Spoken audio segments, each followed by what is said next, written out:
ಎಲ್ಲರಿಗೂ ನಮಸ್ಕಾರ ಸ್ನೇಹಿತರೆ, ವೆಲ್ಕಮ್ ಟು ಮೈ ಚಾನಲ್ ಸಂತೃಪ್ತಿ ಕಿಚನ್ಗೆ. ನಾನು ಪ್ರಿಯಾಂಕಾ. ಇವತ್ತು ನಾನು ನಿಮಗೆ ಮಸಾಲ್ ಪೂರಿ ಜೊತೆಗೆ ಆಲೂ ಸಾಗು ಹೇಗೆ ಮಾಡೋದು ಅಂತ ತೋರಿಸ್ಕೊಡ್ತಾ ಇದ್ದೀನಿ. ನಾರ್ಮಲ್ ಪೂರಿ ಅಂತ ಎಲ್ಲರೂ ತಿಂದಿರ್ತೀರ, ಅದನ್ನ ಬಿಟ್ಟು ಡಿಫ್ರೆಂಟ್ ಆಗಿ ಮಸಾಲ ಪೂರಿನ ಮಾಡಿಕೊಂಡು ಅದ್ರ ಜೊತೆ ಆಲೂ ಸಾಗು ಮಾಡ್ಕೊಂಡು ತಿಂದ್ರೆ ಇನ್ನೂ ಸಖತ್ತಾಗಿರುತ್ತೆ. ಈ ಹೊಸ ರೆಸಿಪಿನ ನೀವು ಟ್ರೈ ಮಾಡಿ. ಹಾಗಿದ್ರೆ ಬನ್ನಿ ತಡ ಮಾಡದೆ ಮಸಾಲ್ ಪೂರಿನ ಹೇಗೆ ಮಾಡೋದು ಅಂತ ನೋಡ್ಕೊಂಬರೋಣ. ಮೊದಲಿಗೆ ನಾನಿಲ್ಲಿ ಮಸಾಲ ಪೂರಿಯನ್ನ ಮಾಡಲಿಕ್ಕೆ 1 ಬೌಲ್ ಅಷ್ಟು ಚಿರೋಟಿ ರವೆನ ತಗೊಂಡಿದ್ದೀನಿ. ಬಾಂಬೆ ರವೆ ಅಂತ ಬರುತ್ತಲ್ಲ, ಆ ರವೆನ ತಗೊಂಡಿದ್ದೀನಿ. ಅದಕ್ಕೆ ನಾನೀಗ 1 ಬೌಲ್ ಅಷ್ಟು ಬಿಸಿ ನೀರನ್ನ ಹಾಕ್ತಾ ಇದ್ದೀನಿ. ನೀರು ಚೆನ್ನಾಗಿ ಕುದ್ದಿರಬೇಕು, ಆ ಥರ ನೀರನ್ನ ಹಾಕ್ತಾ ಇದ್ದೀನಿ. ನೀರನ್ನ ಹಾಕಿದ ನಂತರ 1 ಸ್ಪೂನಿಂದ ಚೆನ್ನಾಗಿ ಮಿಕ್ಸ್ ಮಾಡ್ಕೋಬೇಕು. ಆ ನೀರು ಬಿಸಿ ಇರೋದ್ರಿಂದ ಕೈಯಿಂದ ಮಾಡ್ಕೊಳಕ್ ಹೋಗಬೇಡಿ, ಸ್ಪೂನಿಂದನೇ ಚೆನ್ನಾಗಿ ಮಿಕ್ಸ್ ಮಾಡ್ಕೊಳ್ಳಿ. ನೀರು ನಿಮಗೆ ಕಮ್ಮಿ ಅನಿಸಿದ್ರೆ ಇನ್ನೊಂದು ಸ್ವಲ್ಪ ನೀರನ್ನು ಹಾಕ್ಕೊಳ್ಳಿ.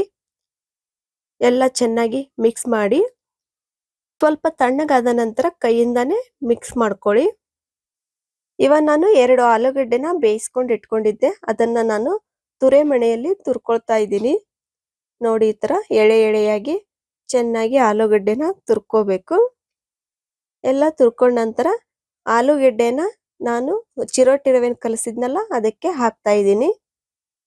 ನಂತರ ಅರ್ಧ ಟೀ ಸ್ಪೂನ್ ಅಷ್ಟು ಸೋಂಪನ್ನ ಹಾಕ್ತಾ ಇದ್ದೀನಿ, ಅರ್ಧ ಟೀ ಸ್ಪೂನ್ ಅಷ್ಟು ಅಜ್ವೈನ, ಅರ್ಧ ಟೀ ಸ್ಪೂನ್ ಅಷ್ಟು ಜೀರಿಗೆ, ಅರ್ಧ ಟೀ ಸ್ಪೂನ್ ಅಷ್ಟು ಅರಿಶಿನ ಪುಡಿನ ಹಾಕ್ತಾ ಇದ್ದೀನಿ.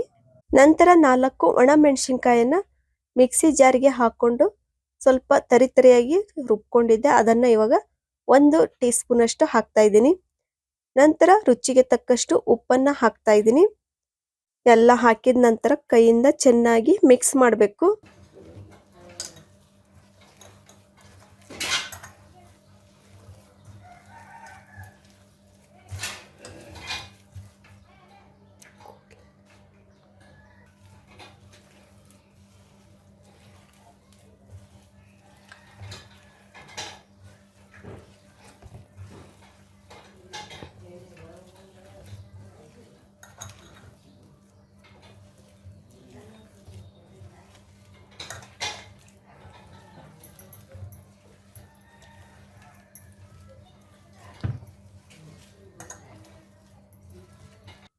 ಆಲೂಗಡ್ಡೆ ಮಸಾಲೆ ಎಲ್ಲ ಚಿರೋಟಿ ರವೆಗೆ ಅಂಟ್ಕೋಬೇಕು, ಆ ಥರ ಎಲ್ಲ ಚೆನ್ನಾಗಿ ಮಿಕ್ಸ್ ಮಾಡಬೇಕು. ಎಲ್ಲ ಚೆನ್ನಾಗಿ ಮಿಕ್ಸ್ ಆದ ನಂತರ ಈಗ 1 ಬೌಲ್ ಅಷ್ಟು ಗೋಧಿ ಹಿಟ್ಟನ್ನ ಇವಾಗ ಹಾಕೊಳ್ತಾ ಇದ್ದೀನಿ. ಗೋಧಿ ಹಿಟ್ಟನ್ನ ಹಾಕೊಂಡು ಚೆನ್ನಾಗಿ ಮಿಕ್ಸ್ ಮಾಡ್ಕೊಳ್ಳಿ. ಇನ್ನೊಂದು ಸ್ವಲ್ಪ ಬೇಕು ಅನ್ಸಿದ್ರೆ ಅರ್ಧ ಬೌಲ್ ಅಷ್ಟು ಮತ್ತೆ ಗೋಧಿ ಹಿಟ್ಟನ್ನ ಹಾಕೊಳ್ಳಿ. ಮಿಶ್ರಣ ಸ್ವಲ್ಪ ಗಟ್ಟಿ ಆಗಬೇಕು, ಆ ಥರ ಮಿಕ್ಸ್ ಮಾಡ್ಕೋಬೇಕು.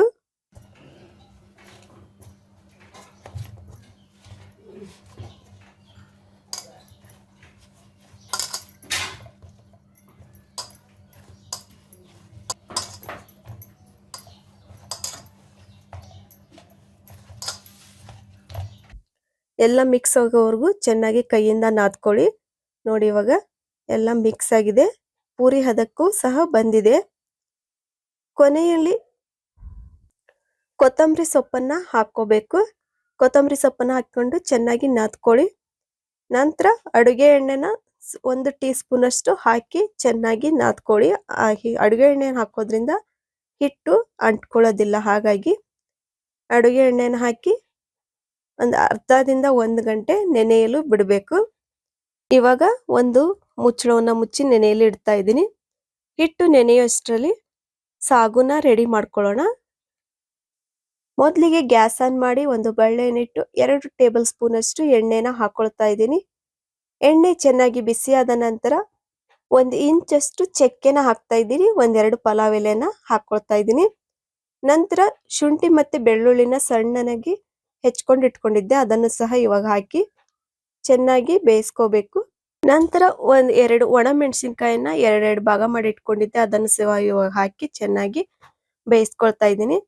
ಬೆಂದ ನಂತರ ಇವಾಗ ಹೆಚ್ಚಿರ್ತಕ್ಕಂಥ ಈರುಳ್ಳಿನ ಹಾಕ್ತಾ ಇದ್ದೀನಿ. 3 ಈರುಳ್ಳಿನ ನಾನು ಸಣ್ಣನಾಗಿ ಹೆಚ್ಕೊಂಡು ಇಟ್ಕೊಂಡಿದ್ದೆ, ಅದನ್ನು ಸಹ ಇವಾಗ ಹಾಕ್ತಾ ಇದ್ದೀನಿ. ಈರುಳ್ಳಿನ ಹಾಕಿ ಚೆನ್ನಾಗಿ ಬ್ರೌನ್ ಕಲರ್ ಬರೋವರೆಗೂ ಫ್ರೈ ಮಾಡಬೇಕು.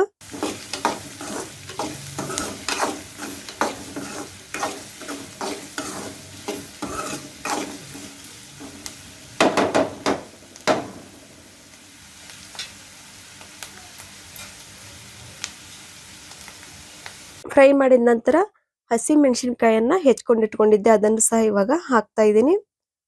ಹಸಿ ಮೆಣಸಿನಕಾಯಿ ಮತ್ತೆ ಈರುಳ್ಳಿ ಚೆನ್ನಾಗಿ ಬೇಯಬೇಕು, ಅಲ್ಲಿವರೆಗೂ ಚೆನ್ನಾಗಿ ಫ್ರೈ ಮಾಡ್ಕೊಳ್ಳಿ. ನಂತರ ಟೊಮೆಟೊ ಹಣ್ಣನ್ನು ಸಹ 3ರಿಂದ 4 ಟೊಮೆಟೊ ಹಣ್ಣನ್ನ ಕಟ್ ಮಾಡ್ಕೊಂಡು ಇಟ್ಕೊಂಡಿದ್ದೆ ಸಣ್ಣನಾಗಿ, ಅದನ್ನು ಸಹ ಇವಾಗ ಹಾಕ್ತಾ ಇದ್ದೀನಿ. ಟೊಮೆಟೊ ಎಲ್ಲ ಮೆತ್ತಗೆ ಬೆಂದ್ಮೇಲೆ ಇವಾಗ ಇದಕ್ಕೆ ಅರ್ಧ ಟೀ ಸ್ಪೂನ್ ಅಷ್ಟು ಅರಿಶಿನ ಪುಡಿನ ಹಾಕ್ತಾ ಇದ್ದೀನಿ. ನಂತರ ರುಚಿಗೆ ತಕ್ಕಷ್ಟು ಉಪ್ಪನ್ನ ಹಾಕ್ತಾ ಇದ್ದೀನಿ. ಅರ್ಧ ಟೀ ಸ್ಪೂನ್ ಅಷ್ಟು ಧನಿಯಾ ಪೌಡರ್ ಹಾಕ್ತಾ ಇದ್ದೀನಿ. ನಂತರ ನಿಮಗೆ ಎಷ್ಟು ಖಾರ ಬೇಕೋ ಅಷ್ಟು ಅಚ್ಚ ಖಾರದ ಪುಡಿನ ಹಾಕೊಳ್ಳಿ. ನಾವಿಲ್ಲಿ ಹಸಿ ಮೆಣಸಿನಕಾಯಿನೂ ಹಾಕಿರೋದ್ರಿಂದ ಸ್ವಲ್ಪನೇ ಅಚ್ಚ ಖಾರದ ಪುಡಿನ ನಾನು ಬಳಸ್ತಾ ಇದ್ದೀನಿ. ಎಲ್ಲ ಮಸಾಲೆನೂ ಹಾಕಿದ ನಂತರ ಚೆನ್ನಾಗಿ ಸ್ಪೂನಿಂದ ಮಿಕ್ಸ್ ಮಾಡ್ಕೊಳ್ಳಿ. ನಂತರ ನಾನಿಲ್ಲಿ 2 ಆಲೂಗಡ್ಡೆನ ಬೇಯಿಸ್ಕೊಂಡು ಸಣ್ಣನೆಯಾಗಿ ಕಟ್ ಮಾಡ್ಕೊಂಡು ಇಟ್ಕೊಂಡಿದ್ದೆ, ಅದನ್ನು ಸಹ ಇವಾಗ ಹಾಕ್ತಾ ಇದ್ದೀನಿ. ಆಲೂಗಡ್ಡೆನ ಹಾಕಿ ಚೆನ್ನಾಗಿ ಮಿಕ್ಸ್ ಮಾಡ್ಕೊಳ್ಳಿ. ಎಲ್ಲ ಚೆನ್ನಾಗಿ ಮಿಕ್ಸ್ ಆದ ನಂತರ ಇದಕ್ಕೆ ನಾವೀಗ ಲೋಟ ಅಷ್ಟು ನೀರನ್ನ ಹಾಕ್ತಾ ಇದ್ದೀನಿ. ಸಾಗು ಅಂದ್ರೆ ಸ್ವಲ್ಪ ತೆಳುವಾಗೇ ಇರಬೇಕು, ಹಾಗಾಗಿ ನಾನಿಲ್ಲಿ ಸ್ವಲ್ಪ ನೀರನ್ನ ಹಾಕ್ತಾ ಇದ್ದೀನಿ. ನೀರನ್ನ ಹಾಕಿದ ನಂತರ ಚೆನ್ನಾಗಿ ಮಿಕ್ಸ್ ಮಾಡಿ ಇದನ್ನ ಚೆನ್ನಾಗಿ ಬೇಯಿಸ್ಕೋಬೇಕು. ಒಂದು 3ರಿಂದ 4 ನಿಮಿಷ ಅಂತೂ ಚೆನ್ನಾಗಿ ಕುದಿಬೇಕಿದು. ಇವಾಗ್ಲೇನೆ ಉಪ್ಪು ಖಾರನ ನೋಡಿ ಕಡಿಮೆ ಇದ್ರೆ ಮತ್ತೆ ಸೇರಿಸ್ಕೊಳ್ಳಿ. ಇವಾಗ ನೋಡಿ ಎಲ್ಲ ಚೆನ್ನಾಗಿ ಬೆಂದಿದೆ. ಕೊನೆಯಲ್ಲಿ ಮೇಲ್ಗಡೆ ಸ್ವಲ್ಪ ಕೊತ್ತಂಬರಿ ಸೊಪ್ಪನ್ನ ಉದುರಿಸಿ ಮಿಕ್ಸ್ ಮಾಡಿದ್ರೆ ಆಲೂ ಸಾಗು ರೆಡಿ ಆಗಿದೆ. ಇವಾಗ ಪೂರಿನ ರೆಡಿ ಮಾಡ್ಕೊಳ್ಳೋಣ. ಇವಾಗ ಪೂರಿ ಹಿಟ್ಟು ಚೆನ್ನಾಗಿ ನೆಂದಿದೆ. ಅದರಲ್ಲೇನೆ ಸ್ವಲ್ಪ ಹಿಟ್ಟನ್ನ ತಗೊಂಡು ನಮಗೆ ಎಷ್ಟು ಗಾತ್ರದ ಪೂರಿ ಬೇಕೋ ಅಷ್ಟು ಗಾತ್ರದ ಉಳ್ಳೆಗಳನ್ನ ಮಾಡ್ಕೋಬೇಕು. ನೋಡಿ ಇಲ್ಲಿ ನಾನು ಇಷ್ಟು ಉಂಡೆಗಳನ್ನ ಮಾಡ್ಕೊಂಡಿದ್ದೀನಿ. ಇಷ್ಟರಲ್ಲಿ ಈಗ 4 ಉಂಡೆಗಳಾಗಿದೆ. ಇದನ್ನ ನಾನು ಒಂದು ಲಟ್ಟಣಿಗೆಯಿಂದ ಲಟ್ಟಿಸ್ಕೊಳ್ತಾ ಇದ್ದೀನಿ. ಇದನ್ನ ಹಿಟ್ಟನ್ನ ಅದ್ಲಿಕ್ಕೆ ನಾನು ಗೋಧಿ ಹಿಟ್ಟನ್ನೇ ಬಳಸ್ತಾ ಇದ್ದೀನಿ. ಒಂದು ಪ್ಲೇಟಲ್ಲಿ ಗೋಧಿ ಹಿಟ್ಟನ್ನ ಅದ್ದಿ ಚೆನ್ನಾಗಿ 2 ಸೈಡು ಒಂದು ಮಣೆಯ ಮೇಲೆ ಇಟ್ಟು ಲಟ್ಟಣಿಗೆಯಿಂದ ಪೂರಿನ ಲಟ್ಟಿಸ್ಕೊಳ್ತಾ ಇದ್ದೀನಿ. ಪೂರಿ ಅಂದ್ರೆ ಸಣ್ಣ ಗಾತ್ರದಲ್ಲೇ ಇದ್ರೆ ಸಾಕು, ತುಂಬಾ ದೊಡ್ಡದಾಗಿ ಉದ್ಕೊಳಕ್ ಹೋಗ್ಬೇಡಿ. ಪೂರಿನೇ ಸ್ವಲ್ಪ ದಪ್ಪನೇ ಇರಬೇಕು, ಹಾಗಿದ್ರೆ ಉಪ್ಕೊಳ್ತವೆ. ತೆಳು ಇದ್ರೆ ಉಪ್ಕೊಳ್ಳೋದಿಲ್ಲ, ಹಾಗಾಗಿ ಸ್ವಲ್ಪ ದಪ್ಪ ಸೈಜಲ್ಲೇನೆ ಲಟ್ಟಿಸ್ಕೋಬೇಕು. ನೋಡಿಲ್ಲಿ ನಾನು ಲಟ್ಟಿಸಿದ್ದೇನಲ್ಲ, ಈ ಸೈಜಲ್ಲೇ ಇದ್ರೆ ಸಾಕು, ಪುರಿ ಚೆನ್ನಾಗಿ ಉಬ್ಬಿ ಬರ್ತವೆ. ಇಲ್ಲಿ ನಾನು 4 ಪುರಿಗಳನ್ನ ಉದ್ಕೊಂಡು ಇಟ್ಕೊಂಡಿದ್ದೀನಿ. ಇವಾಗ ಪುರಿಯನ್ನ ಕರಿಲಿಕ್ಕೆ ಎಣ್ಣೆಯನ್ನ ಇಟ್ಕೊಳ್ಳೋಣ. ಮೊದಲು ಗ್ಯಾಸ್ ಆನ್ ಮಾಡಿ ಒಂದು ಬಳ್ಳಿಯನ್ನಿಟ್ಟು ಇದಕ್ಕೆ ಪುರಿಯನ್ನ ಕರಿಲಿಕ್ಕೆ ಎಷ್ಟು ಎಣ್ಣೆ ಬೇಕೋ ಅಷ್ಟು ಎಣ್ಣೆನ ಹಾಕೋಬೇಕು. ಸ್ವಲ್ಪ ಜಾಸ್ತಿನೇ ಎಣ್ಣೆ ಬೇಕು ಪುರಿಗೆ. ಪುರಿ ಎಣ್ಣೆಯಲ್ಲಿ ಚೆನ್ನಾಗಿ ಮುಳುಗಬೇಕು. ನೋಡಿ ನಾನಿಲ್ಲಿ ಇಷ್ಟು ಎಣ್ಣೆನ ಹಾಕ್ತಾ ಇದ್ದೀನಿ. ಎಣ್ಣೆ ಚೆನ್ನಾಗಿ ಬಿಸಿ ಆಗ್ಬೇಕು, ಸ್ವಲ್ಪ ಬಿಸಿ ಆದ್ರೆ ನಡೆಯೋದಿಲ್ಲ. ಚೆನ್ನಾಗಿ ಕಾದ ನಂತರನೇ ಪುರಿಯನ್ನ ಒಂದೊಂದಾಗಿ ಬಿಡಬೇಕು. ಇವಾಗ ಒಂದು ಪುರಿನ ಹಾಕ್ತಾ ಇದ್ದೀನಿ ನೋಡಿ. ಪುರಿನ ಹಾಕಿದ ನಂತರ ಒಂದು ಸ್ಪೂನಿಂದ ಅದ್ರ ಮೇಲೆ ಎಣ್ಣೆನ ಹಾಕೊಳ್ತಾ ಬನ್ನಿ. ಈ ತರ ಮಾಡೋದ್ರಿಂದ ಪುರಿ ಉಬ್ಬಿ ಬರ್ತವೆ. ಹಾಗಾಗಿ ಮೇಲ್ಗಡೆ ಬಿಸಿ ಎಣ್ಣೆನ ಹಾಕಿ, ಈ ತರ ಎಣ್ಣೆನ ಹಾಕಿದ್ರೆ ಎಷ್ಟು ಚೆನ್ನಾಗಿ ಉಬ್ಬಿ ಬರ್ತಾ ಇದಾವೆ ಅಂತ. ಮತ್ತೆ ಮಗುಚ್ ಹಾಕಿ 2 ಸೈಡ್ ಚೆನ್ನಾಗಿ ಬೇಯಿಸ್ಕೋಬೇಕು. ಇವಾಗ ನೋಡಿ ಒಂದು ಪುರಿ ರೆಡಿ ಆಯ್ತು. ಕಲರ್ ಎಷ್ಟು ಚೆನ್ನಾಗಿ ಬಂದಿದೆ ನೋಡಿ. ಇವಾಗ ಇನ್ನೊಂದು ಪುರಿನೂ ಸಹ ಅದೇ ತರಾನೇ ಬೇಯಿಸ್ತಾ ಇದ್ದೀನಿ. ಎಲ್ಲ ಪುರಿಗಳು ಎಷ್ಟು ಚೆನ್ನಾಗಿ ಉಬ್ಬಿ ಬರ್ತಾ ಇದಾವೆ ನೋಡಿ. ಈ ತರ ಇದ್ರೇನೆ ತಿನ್ನೋಕ್ಕೂ ಸಹ ಚೆನ್ನಾಗಿರುತ್ತೆ. ತುಂಬಾ ಸಾಫ್ಟ್ ಆಗಿದಾವೆ, ಹಾರ್ಡ್ ಆಗಿಲ್ಲ. ಎಷ್ಟು ಚೆನ್ನಾಗಿ ಬಂದಿದಾವೆ ನೋಡಿ ಪುರಿ. ನೋಡ್ತಿದ್ರೇನೆ ಬಾಯಲ್ಲಿ ನೀರು ಬರ್ತಾ ಇದೆ.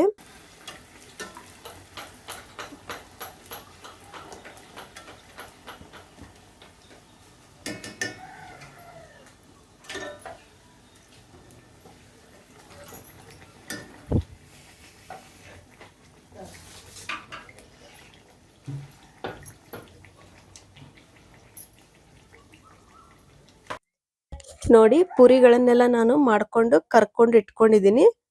ಎಲ್ಲ ಪುರಿಗಳನ್ನು ಎಷ್ಟು ಚೆನ್ನಾಗಿ ಬಂದಿದಾವೆ ಅಂತ. ಒಂದು ಪ್ಲೇಟಿಗೆ ಹಾಕ್ತಾ ಇದ್ದೀನಿ. ನಾನಿಲ್ಲಿ ಪುರಿ ಜೊತೆಗೆ ಕೊಬ್ಬರಿ ಚಟ್ನಿಯನ್ನು ಸಹ ಮಾಡ್ಕೊಂಡು ಇಟ್ಕೊಂಡಿದ್ದೀನಿ, ಅದನ್ನ ಹಾಕ್ತಾ ಇದ್ದೀನಿ ನೋಡಿ. ಮತ್ತೆ ಆಲೂಗಡ್ಡೆ ಸಾಗು ಮಾಡಿದ್ವಲ್ಲ ಅದನ್ನು ಸಹ ಹಾಕ್ತಾ ಇದ್ದೀನಿ. ಆಲೂಗಡ್ಡೆ ಸಾಗದು ಕಲರ್ ಮಾತ್ರ ತುಂಬಾ ಸಖತ್ತಾಗಿ ಬಂದಿದೆ. ಇವಾಗ ನೋಡಿ ಪೂರಿನೂ ಸಹ ಎಷ್ಟು ಚೆನ್ನಾಗಿ ಉಬ್ಬಿ ಬಂದಿದಾವೆ ಅಂತ ಅವನ್ನು ಸಹ ಇಟ್ಟು ತೋರಿಸ್ತಾ ಇದ್ದೀನಿ. ಇವಾಗ ಒಂದು ಪೂರಿನೂ ಸಹ ಕಟ್ ಮಾಡಿ ತೋರಿಸ್ತಾ ಇದ್ದೀನಿ ನೋಡಿ ಎಷ್ಟು ಸಾಫ್ಟ್ ಆಗಿ ಬಂದಿದಾವೆ ಅಂತ. ಪೂರಿ ಜೊತೆಗೆ ಕೊಬ್ಬರಿ ಚಟ್ನಿ ಮತ್ತು ಆಲೂಗಡ್ಡೆ ಸಾಗು ಇದ್ರೆ ಎಷ್ಟು ಸಖತ್ತಾಗಿರುತ್ತಲ್ಲ ಕಾಂಬಿನೇಷನ್ನು. ನೀವು ಮನೆಯಲ್ಲಿ ಈ ರೆಸಿಪಿನ ಟ್ರೈ ಮಾಡಿ ಹೇಗಿತ್ತು ಅಂತ ಕಮೆಂಟ್ ಬಾಕ್ಸಲ್ಲಿ ತಿಳಿಸಿ. ಈ ರೆಸಿಪಿ ಇಷ್ಟ ಆದರೆ ಲೈಕ್ ಮಾಡಿ, ಶೇರ್ ಮಾಡಿ, ಸಬ್ಸ್ಕ್ರೈಬ್ ಮಾಡಿ. Bye friends.